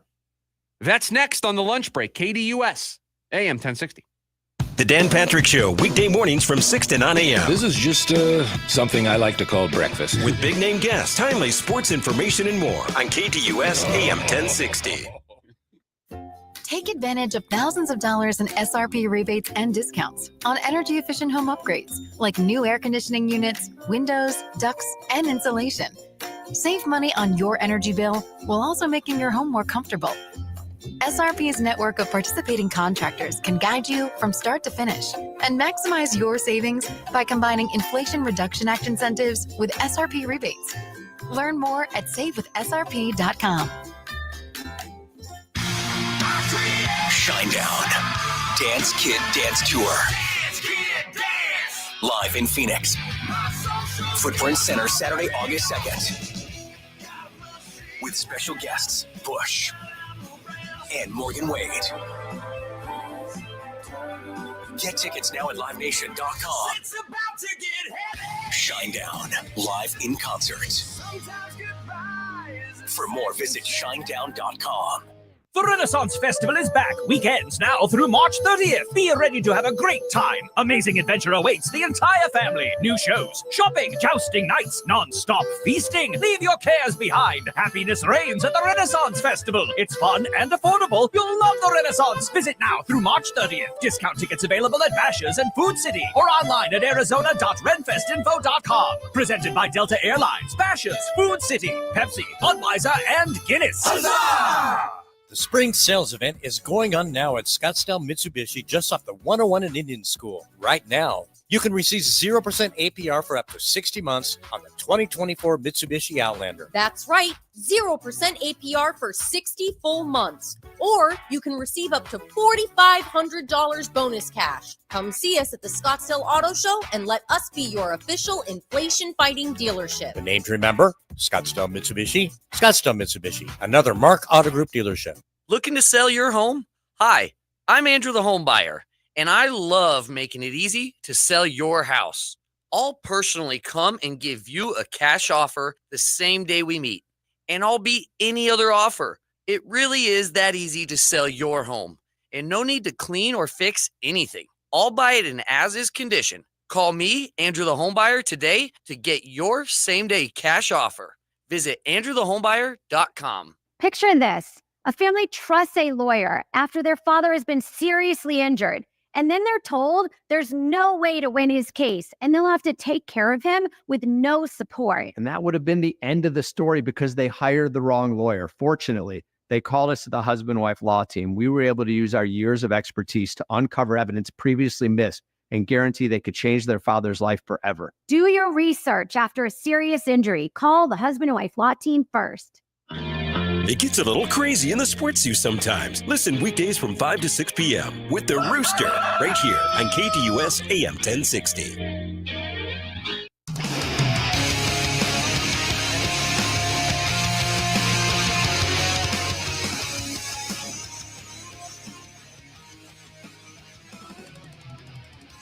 You know, sometimes you put together an excellent tease for a segment, and it just all goes out the window. Welcome back into the lunch break. I said there were no hard feelings over the weekend, and I said there wasn't a ton of drama. And here I am just scouring social media during the break to make sure I don't miss anything. It's that spring training going on, so with workouts, you never know. Somebody takes a pitch off a hand or has a bad bullpen session. Everyone's asking questions, so you got to be eyes peeled here on the program. And I was about to do an entire segment, and I still kind of am. I'm going to do a segment talking about how Kevin Durant went back to Golden State, went back to the Bay Area this weekend. After telling Golden State and telling Steph Curry, thanks, but no thanks. I don't want to return to Golden State. I don't want to go back. You're trying to win a championship. You want me to help you? I'm good. I'd rather stay in Phoenix where I'm not in a playoff spot than help you out. And then that same guy who said no to Steph Curry was going to go to Golden State, was going to go to the Bay Area, was going to go to where Golden State fans were going to be and participate in the All-Star game. Everybody was waiting with their popcorn. Everybody wanted to see what that reaction would be. Everybody was waiting to put a microphone in front of Kevin Durant's face and talk to him about the trades, not wanting to go back to Golden State, being back here, all of it. They were waiting. I was going to talk about how Steph Curry said there's no hard feelings. Steve Kerr said there's no hard feelings. They both understood why Kevin Durant didn't want to come back. And we're going to still talk about this. And I said there wasn't a ton of drama. Until Kevin Durant tweeted just a couple minutes ago. And that tweet is him going, I don't want to say going at it with fans. I think that's a little unfair. But that he is interacting with fans on social media about the All-Star game. And that we should cancel All-Star weekend and just give everybody a break since we're so miserable around this time. And I think Kevin Durant is missing the point that I opened the show with. Because he tweeted a little bit ago, I think it's more fun to complain about the NBA than to actually watch it. Crazy. Cancel All-Star weekend and let's just give everybody a break since we're so miserable around this time. See, I think what Kevin is missing here is, at least for me, And I would grant him that there are some people out there that just want to complain, to hear themselves talk. I would grant Kevin that. But for me, my place of criticism and my place of ranting and raving, it opened the show today, it was our open, is I want it to be more enjoyable. I don't want the 3 hours that I spent yesterday to feel like I wasted my time. I want to feel the way that I felt watching USA Canada on Saturday night. I want to have that type of energy about something that truthfully doesn't matter. USA Canada, 4 nations, doesn't matter. It's a made-up trophy. They made it up. It doesn't have any history behind it. Now, when you think about it, not to get all philosophical here, all of these trophies are made up. All of them at one point in time were made up. The reason why you win a championship in the NBA and it matters is because that's the culmination of a season's long work. That is the culmination of a career potentially. That is something that is remembered for history. At some point, if the 4 nations is what the NHL wants it to be, it will carry that prestige. It's what the NBA trying to do with the in-season tournament. But what they're doing for All-Star Weekend isn't working. And my criticism and my comparing the NHL to the NBA this past weekend is from a place of wanting the sport to be better, from wanting the NBA to have a weekend that isn't talked about the way NBA All-Star Weekend is talked about. Now, in fairness to Kevin, if there was other sports going on, I don't think we would be having this conversation as in-depth as we are. And I'm not going to go as far as to say the NBA itself has to be fixed. I've made this point on the show before. They just got a massive TV deal. And the thing I said is that this gives Adam Silver the opportunity to try things to make the product better and more stable long-term. And that I trusted him to be the person to do that. My trust weakened a little bit from this past weekend. Not all the way, but weakened a little bit from what we saw over this past weekend. But the game is in a very healthy place. It's making a lot of money. Are there fair criticisms? Yes. My biggest one is the way we handle end-of-game scenarios. The way we handle the last 2 or 3 minutes of basketball time. Takes up way too much real time. You fix that, I think you're going to alleviate a lot of people's concerns. I think you're going to help a lot of people. And I think that's what Adam Silver's trying to get at with the 40-minute game comment that he had on Dan Patrick a couple weeks ago. 4 10-minute quarters, right? The idea behind that is you want to compact these games, get them into a 2-hour window. You do that, plus you speed up end of half, end of game scenarios where we're going to the replay monitor way too many times and we're taking up way too much of real, actual time. Too many breaks in between action. You fix those things, I think the game's fine. People complaining about shooting too many threes, that's the way the game is right now. I'm sorry. There's nothing that you're going to be able to do rule-wise that changes that. Now, Kevin, I actually don't hate your idea. I would cancel the All-Star game altogether. Just give everybody time off, especially if what you rolled out last night is what you're going to roll out in the future. I'm good. Just name All-Stars, give everybody the time off, and I'll see you on Thursday when you take on San Antonio. I don't need whatever you gave me the last 2 nights. In fact, I've owned up to it. I didn't watch a single thing on Saturday. Was glued to USA Canada. That's really the only takeaway from this past weekend for Kevin Durant. There wasn't a ton of drama. There wasn't a lot of, Kevin Durant said this. There wasn't any of it. He was asked questions about not wanting to go to Golden State. He answered them. It didn't cause a lot of drama. Was there, somebody can correct me if I'm wrong, you know the phone number, 480-864-1060. Was there a big story that broke about Kevin Durant and his future with the Phoenix Suns, or are we still playing in the same media cycle that we were the last couple of weeks since the trade deadline? I saw one report potentially connecting like the Lakers to him in the summertime, but nothing major. No bombshell story in The Athletic or no bombshell story from ESPN outlining, what the summer might look like for the Phoenix Suns. Nothing, not a peep. It is relatively quiet. Wasn't a whole lot of noise. What did we say from the get-go?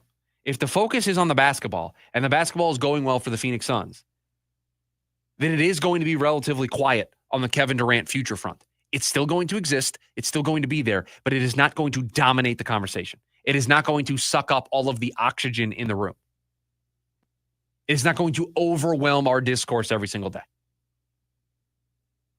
If they continue to lose, if they continue to not play well, if they don't have a 3-0 week this week, they lose to San Antonio on Thursday because they come out flat. Yeah, because we told you we might end the season on Friday if they lose on Thursday night. So once the season's over, all eyes are going to be on Kevin Durant's future. And if the season ends before the play-in tournament, it means Kevin Durant's future is not going to be with the Phoenix Suns. But I was somewhat surprised, and I am willing to be proven wrong by somebody calling in and correcting me. But I was pleasantly surprised that there wasn't a lot made from Kevin Durant's media availability over the weekend. That there wasn't a lot of drama. You knew that they were going to ask about not wanting to go back to Golden State. But I thought all three parties involved, Steph, Steve Kerr,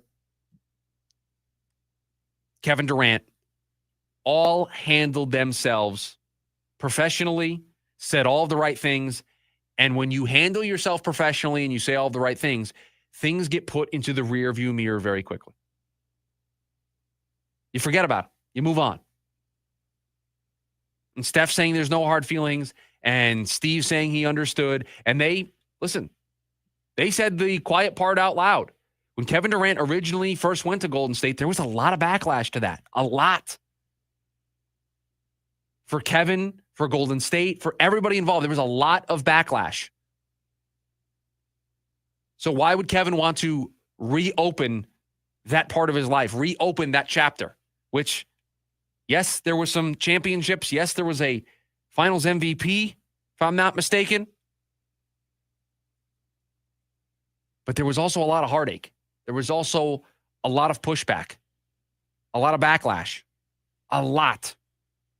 So everybody handled it correctly, and it was a relatively quiet weekend, except for what Kevin Durant just said about canceling All-Star Weekend.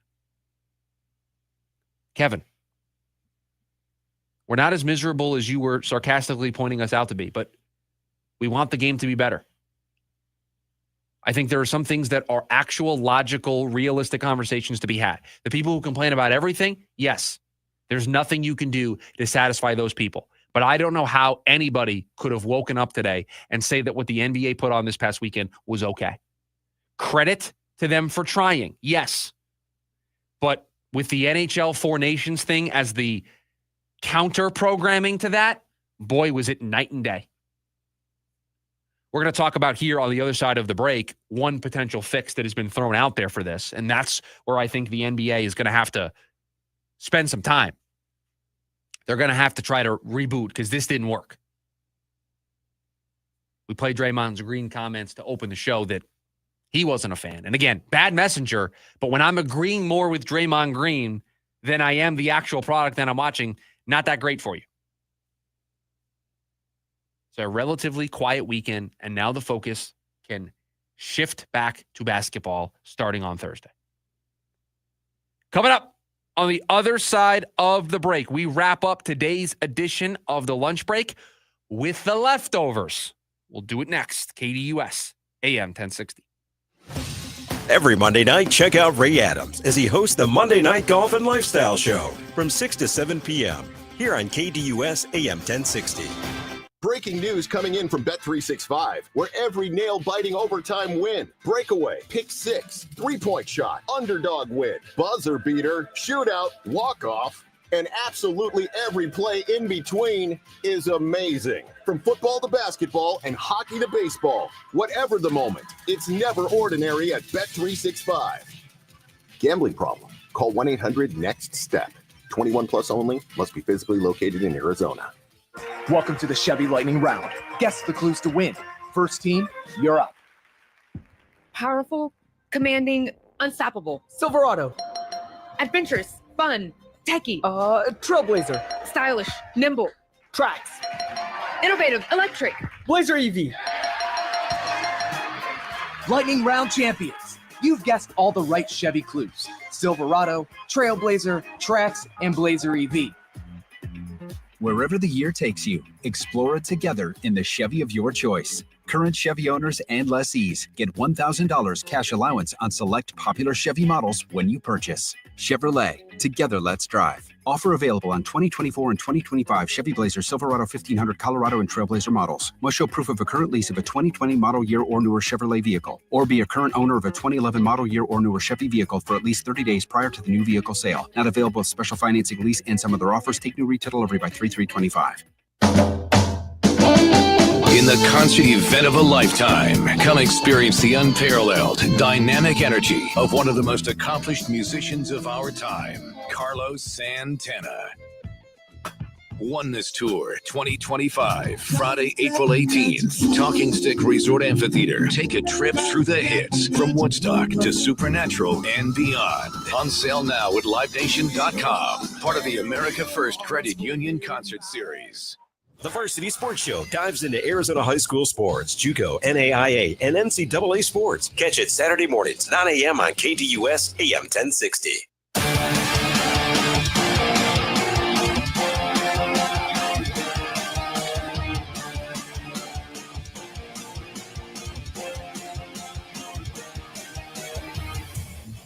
Making sure I have all of the headlines I want to get to here for the leftovers. Story on the front page of ESPN.com from Tim Bontemps. I have not read it, but it is titled What Worked, What Didn't, and What's Next for NBA All-Star Weekend. What worked? Nothing. None of it worked. I hope that's the answer, that none of it worked. And what didn't work? Everything.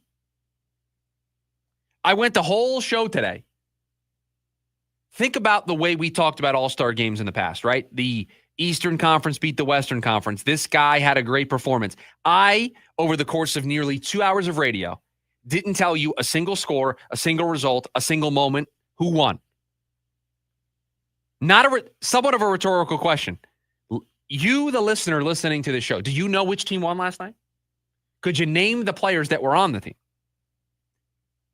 Did you know that it was Team Shaq versus Team Chuck in the finals last night? It's the point I'm making. The point that Kevin Durant seems to have missed here. This isn't working. And Adam Silver, not a great week for him. Not a great weekend for him. Now, one potential solution that's being floated out there, and this is directly a result of the Four Nations. But there was a conversation of having a Team USA versus the world. And I will tell you that a lot of players have signed up for this. Giannis has said that he would like it. Wemby has said that he would like it. That's just two players. You had a Four Nations game on Saturday between the U.S. and Canada. Start. Again, a reminder, it meant the same as what we saw last night in the NBA. They dropped the puck and had 3 fights in 9 seconds. So the NBA needs to try to figure out a way to do this. You had Jokic last night. You had Wemby, Giannis, SGA. Those are all international players. In the future, you're going to have Luka Doncic. Wouldn't it be fun to see those? Now, again, you're going to have the same concerns about are they going to try? But when you're representing the world, you're representing your country, then maybe you're on to something. But the headlines coming out of the All-Star game are talks about what the next better idea should be. What's coming out of the All-Star game is LeBron James at the last minute bowing out due to a foot and ankle injury, taking a spot from somebody. He knew the whole time he wasn't playing in that game. He knew the whole week that he was not suiting up for that game. He could have bowed out, and that spot could have gone to somebody else to have had that moment. But he didn't. That's what we're talking about. Instead of the game, instead of the more important thing, that Mac McClung finished the three-peat,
a Four Nations tournament that could save them. The betting odds are out for who will land Myles Garrett if he does get traded, or where Myles Garrett will play next season. And the team right now that is listed as the betting favorite is the Washington Commanders. They are listed as the betting favorite. Second on that list, I believe, is the return to the Cleveland Browns. And this is going to be one of the top storylines to pay attention to this offseason. What will the Browns do? It is easy to say that you are not going to honor a trade request, that you have no plans to move Myles Garrett. That's what they said originally. Myles then requested the trade. They have doubled down on their original statement. A lot of time between now and week 1 of the regular season. A lot of time between present day and when Myles Garrett would have to report for anything for the Cleveland Browns. And there were all sorts of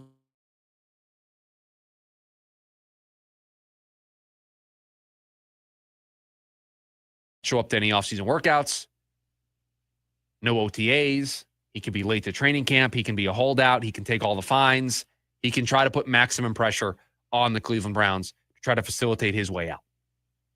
So it's easy to say that right now, but the betting market says the Commanders, and it makes sense, right? Coming off of that NFC Championship game appearance, entering year 2 of Jaden Daniels, you feel like pass rush, one of your missing pieces, couldn't really get after the quarterback in that NFC title game, would make some sense. Just like Detroit would make some sense. Philadelphia might make some sense if they lose a bunch of guys in free agency, and that feels like a very Howie Roseman thing to do. Somehow swing a deal for Myles Garrett even after winning the Super Bowl. But as of right now, the Commanders are the betting favorites to land Myles Garrett. A couple of baseball stories for you. One that's, I think, very interesting. Mike Trout announcing today that he is going to switch to right field. He's been a center fielder for his entire career, but he's trying to limit the wear and tear on his body, trying to have the ability to stay healthy for the Angels and finish his career out. And so he's transitioning to right field. Center field, the hardest defensive position to play. Wear and tear on your body. A lot of ground to cover. Making a lot of diving plays in the gaps, plays at the walls. And we know how great Mike Trout is defensively. But it also comes with a lot of injuries. And so they are moving him to, or he's moving himself to right field.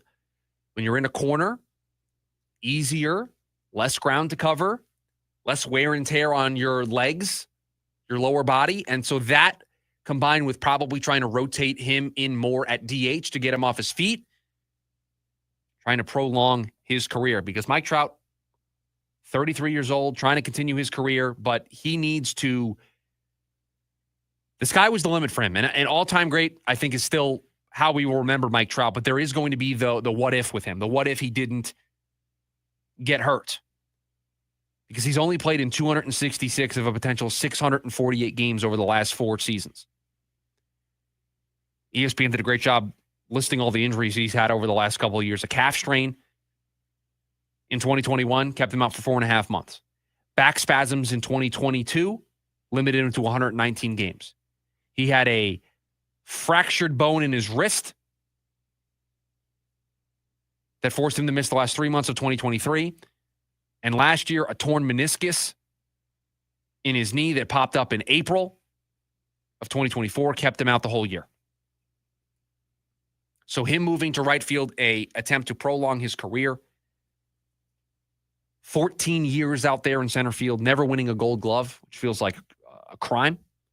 But now he's going to move to right field, hopefully to prolong his career and hopefully potentially follow the Sidney Crosby career arc, right? Great start to your career, the middle with the injuries that we think is going to derail your ability to be remembered as an all-time great, and then finishing on a high note. Mike Trout probably trying to do the same thing. And I hope for the best. The game is better with Mike Trout in it. Alex Bregman showed up to Red Sox camp. Rafael Devers saying, I'm not going to switch positions. I'm going to stay at third base. So Alex Bregman, find another spot. This was all part of the plan. I'm kind of embellishing here a little bit. Bregman's going to be the starting second baseman, but Devers was asked about moving positions and says that he's not going to go anywhere. He's going to stay at third base. I do think you're seeing more teams utilize their DH as a rotator to get guys off their feet, so a way for them to still play a lot of games while also keeping the wear and tear off their body. And So I think Devers will see some time at DH, but the defense that he provides at third base is special, and so they're going to want to keep him there. So a couple of injury-related notes, and I was searching Twitter earlier, the Mets are shutting down Frankie Montas for 6 to 8 weeks with an injury, so it's starting already. News all over the place. Position changes, injuries in full swing here as spring training gets underway. That's going to do it for today's edition of The Lunch Break. Jim Rome is next. Producer Dylan, thank you for all that you do. Hope everybody has a great rest of your Monday. We'll talk to you tomorrow. See ya!